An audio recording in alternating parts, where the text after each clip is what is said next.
जम्मू कश्मीर की असेंबली जो कि मार्च 3 से शुरू होने वाली है, उसमें प्रॉपर्टी राइट को लेकर एक प्राइवेट बिल जो है वो भी पेश हो सकता है। सूत्रों की बताएं तो ये बताया जा रहा है कि पीडीपी के लेजिस्लेचर और एमएलए पुलवामा की बात करते हैं, वहीदुर रहमान परा जो है वो इस बिल को, प्राइवेट बिल को जो है वो पेश कर सकते हैं। इस बिल में क्या कुछ चीजें होंगी उसे आप लोगों को सुनना चाहिए, क्योंकि जम्मू कश्मीर में ये भी बहुत बड़ा मुद्दा है कि लोग काफी सालों से एक जमीन पर रह रहे हैं, लेकिन उस जमीन पर रहने का, उस जमीन के कागजात, उस जमीन पर रहने का मालिकाना हक जो है वो उन लोगों के पास नहीं है। अगर जम्मू कश्मीर की असेंबली में ये बिल पास हो जाता है तो उन तमाम लोगों को राहत मिलेगी जो लोग काफी सालों से एक ही जमीन पर रह रहे हैं, लेकिन उस जमीन पर उन्होंने अपना घर भी बना लिया है, लेकिन वो जमीन आज भी स्टेट लैंड है, वहां पर रहने के कागजात उनके पास नहीं है, या वहां पर रहने के जो है वो डॉक्यूमेंट्स उन लोगों के पास अभी तक नहीं है, लेकिन उन्होंने अपने पैसे खर्च कर वो घर बना लिया है और काफी सालों से वो लोग उस घर पर रह रहे हैं।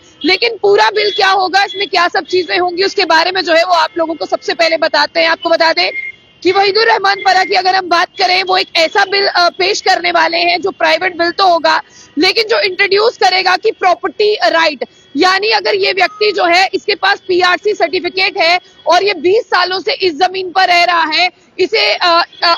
जिस तरह से इसके नाम पर जो है वो इलेक्ट्रिसिटी का बिल है, पानी का बिल है, तमाम लोग जानते हैं कि ये व्यक्ति जो है,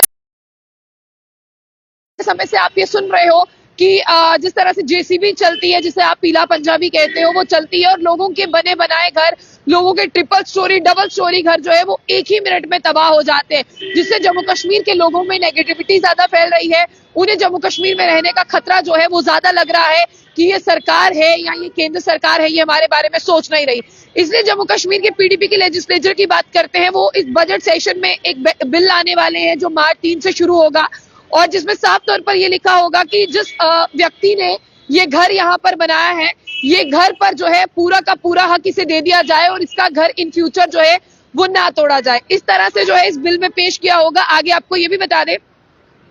इस बिल का जो नाम होगा वो होगा Jammu and Kashmir regularisation and recognisation of property right of resident in public land. यानी आपको बता दें कि इसका ये नाम यहाँ पर दिया गया है कि इस व्यक्ति को जो है ये घर दे दिया जाए, इसके नाम पर कर दिया जाए, क्योंकि ये काफी सालों से यहाँ पर रह रहा है। और आपको बता दें कि ये साल 2025 में पेश होने वाला है। लेकिन ऐसी नौबत क्यों पड़ी, और आपने भी देखा कि पिछले कुछ सालों से लगातार लोगों के घरों की जो है वो तोड़फोड़ हो रही है। एंटी एनक्रोचमेंट ड्राइव जो है 2023 में आपने देखा कि बहुत सारी ऐसी जमीनें थी, चाहे वो स्टेट लैंड की बात करें, चाहे वो काचराही यानी ग्रेजिंग लैंड की बात करें, जो जमीनें साल 2001 में रोशनी एक्ट के तहत जो है वो लोगों को दी गई थी, लेकिन साल 2023 की बात करते हैं उन जमीनों को भी खाली करवाया गया। हालांकि आपने देखा कि कश्मीर हो चाहे जम्मू, दोनों में जो है वो एंटी एनक्रोचमेंट ड्राइव चलाई गई और उस जमीन को जो है वो सरकार ने दोबारा अपने कब्जे में लिया। लेकिन अगर हम साल 2020 की बात करें, यूनियन टेरिटरी की, अगर मैं जम्मू कश्मीर यूनियन टेरिटरी की बात करूं, तो वहां पर ऐसे बहुत सारे घर हैं जो 2001 में जिन्हें जमीनें दी गई थी,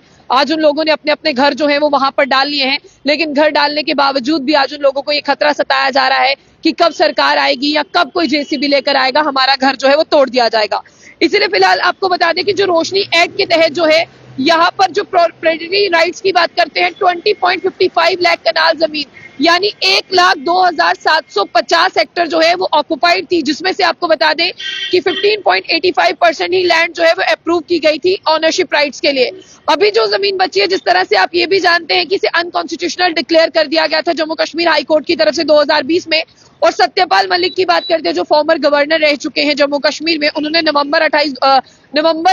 2018 को जो है इसे रिपेल कर दिया गया था। लेकिन अभी फिलहाल ये जो प्राइवेट बिल पेश होगा, इस बिल में यही होगा कि अगर ये 20 सालों से एक जमीन पर रह रहे हैं, इन्होंने इस जमीन पर जो है वो घर बनाया है, अगर लोग इन्हें आसपास के जानते हैं, बिजली का कनेक्शन इनके नाम पर है, पानी का बिल इनके नाम पर आता है और आसपास के लोग भी इन्हें जानते हैं, इनके पास तमाम वो सबूत है, तो ये जमीन जो है वो उन्हें दे दी जाए, इन फ्यूचर जो है वो इनके घर ना तोड़े जाएं। यानी फिलहाल लगता है कि जम्मू कश्मीर के इस बजट सेशन में जो है वो बहुत बेहतरीन बिल पेश होने वाला है, जिस तरह से लिक्वर पॉलिसी के साथ साथ अब ये प्रॉपर्टी राइट्स का भी जो है यहाँ पर मसला हल होगा। लेकिन देखते हैं कि क्या कितने बिल पास होंगे और क्या क्या बिल यहाँ पर आने वाले हैं, ये देखने वाली बात होगी। फिलहाल आपको क्या लगता है, अगर आपका इसमें कोई इंटरेस्ट है तो जरूर बताइएगा। जाने से पहले जो बुलेटिन इसको लाइक और फॉलो करना ना भूलें।